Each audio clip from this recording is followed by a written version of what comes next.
And many people go through life never getting in touch with their greatness because of the lack of motivation to push themselves, or because they have not found something that they believe to be worthwhile to challenge them. That many talented persons have gone unnoticed, and the world never had a chance to be exposed to their talent because that person did not take the time to begin to express or to demonstrate or to motivate themselves in the direction to bring that which they came into the universe to bring. Many people will leave the universe without a trace. No one will know they were here. And in fact, under their name, we could put under there, not used up. Will anybody know that you came this way? What contribution are you giving? What will you leave? What will be different because you came this way? That life is our gift to us, that God has given us, and how we live our lives is our gift to God. What kind of gift are you formulating? Is this a gift that you like to take back and do something else before you turn it in? Think about that. What can we do? What are some of the keys that we can begin to use to motivate ourselves when our batteries run low? Because I don't care who you are, I don't care what you do, at some time you are going to get tired. At some time you're going to get in a rut. Seem like nothing you do works out right. And sometimes it just seems like you just don't have the wherewithal or the will to do anything. That sometimes you act like you're punch drunk. You're just wading through life, just doing time day in and day out, looking at non-discriminatory television, anything that's on, just looking.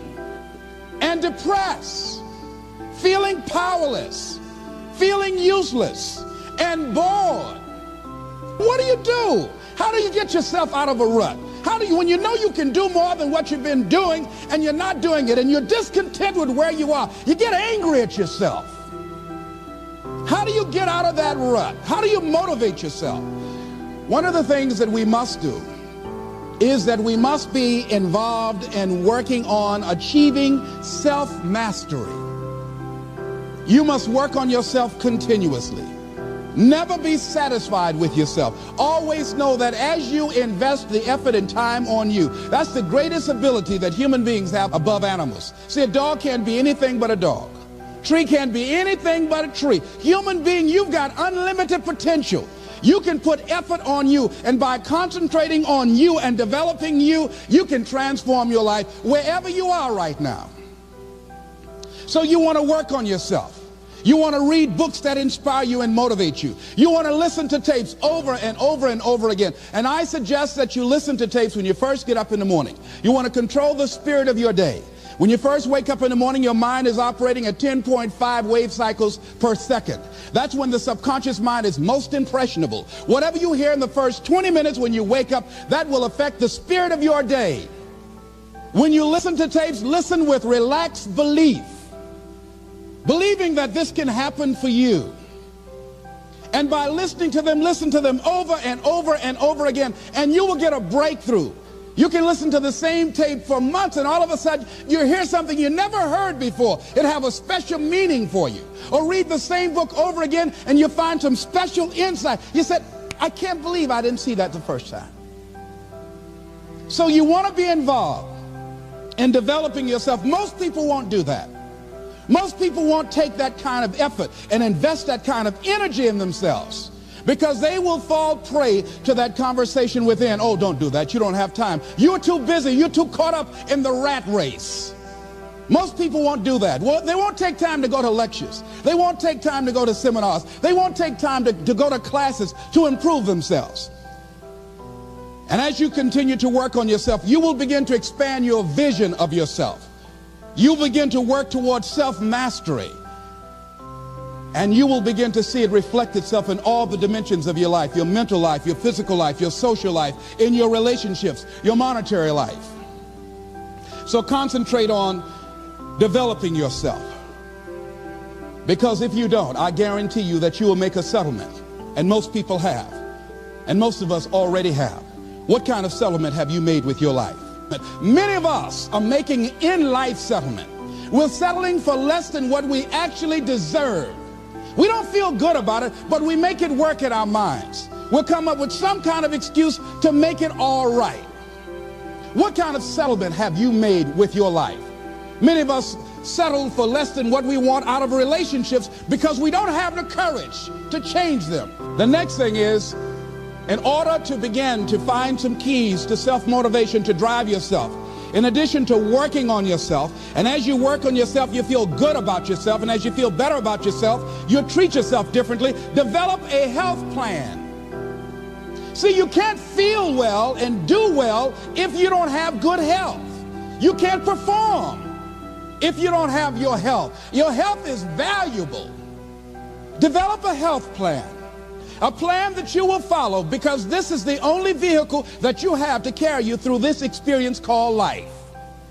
And you want to take good care of it because you love you enough. You care enough about you. And that's not easy. It is not easy having a health plan and sticking to it. But you're worth it doing it again and again and again.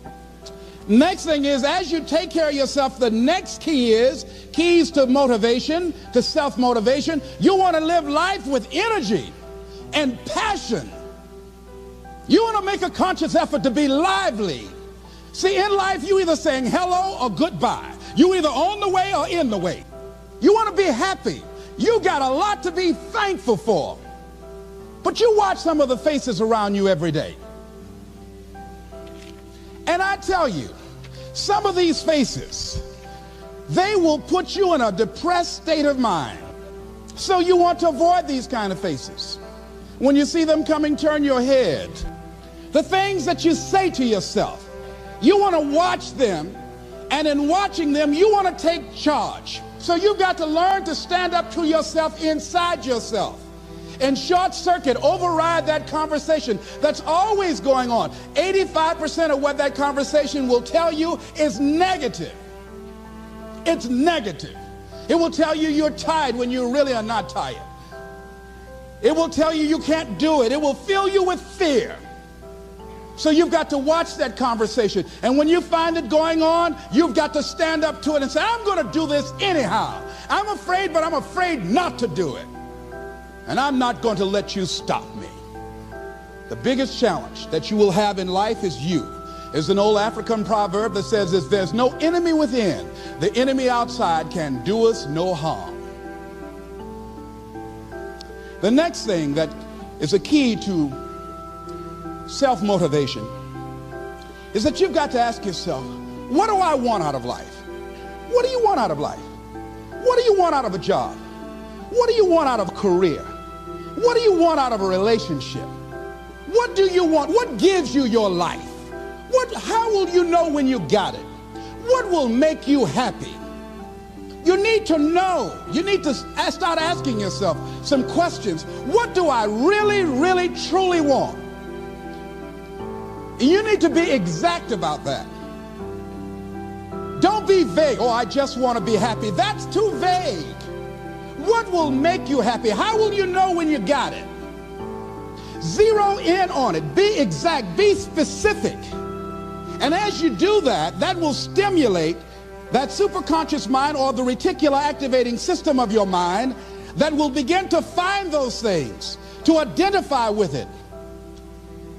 And once you begin to determine that which you want, take the time to write it down. Don't just think about it. Write it down. That is a subjective process that engages the subconscious mind. Write it down. Once you write it down, read it 3 times a day, morning, noon, and night. Why is that important? Because what it will do, it will cause you to focus. It will cause you to concentrate. When that other conversation is going on telling you what you cannot do, telling you all of the impossibilities and all of the obstacles, your concentrating will begin to create a larger vision within yourself, and you start looking for and seeing some new opportunities. You start creating some openings for yourself. As you begin to read that every day, day in and day out, that will make you focus. That will discipline your thinking. And you'll get all kind of creative ideas. As I talk to you right now, being involved in this immersion process, you're going to create some openings for yourself. You're going to get some ideas. You're going to feel your adrenaline flowing, and you're going to think about something, some idea you had. You say, I want to go back and I'm going to look at that again from a different vantage point, not from the level of the problem or the obstacles that I encountered, but from a higher vantage point. Because what you will begin to see and to know as I talk to the higher consciousness within you, that you are powerful, that you are a miracle worker. And that inner conversation has conditioned you to believe that you are not. And as you begin to discover the truth of who you are, whatever challenge that you're facing in life, and if you're living, you're facing some challenge, you'll begin to know that you're powerful and that you're a miracle maker.